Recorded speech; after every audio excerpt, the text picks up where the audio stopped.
You know, most people or many people experience symptoms of heartburn or acid reflux occasionally, and over-the-counter antacids may be all some people need to get relief. However, for about 1 in 5 Americans, their heartburn is more frequent and severe, affecting their eating, sleeping, and even their overall quality of life.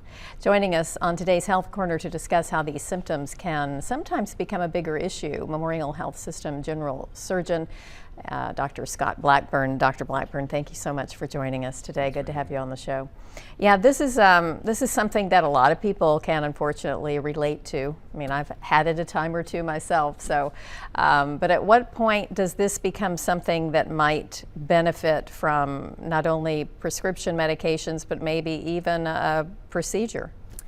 So, again, as you said, a lot of people have reflux. It's important to recognize the symptoms and treat that, because ongoing reflux can actually damage the inside of the esophagus and the stomach and set you up for things like ulcers or a cancer. Yeah, so that is important. So briefly, a rundown of symptoms? So most people will experience heartburn, regurgitation, where things will come back up into the esophagus. They may have hoarseness or a change in their voice, or a chronic cough, or they got the constant need to clear their throat. Some people have reflux all the way to the level of the vocal cords, and they don't even know it. And those people usually come in with the cough and the irritation of their larynx. So. Yeah, and you don't want that damage to occur. Tell me about this procedure. It's been around a while, but I think it's gaining popularity. Links reflux management.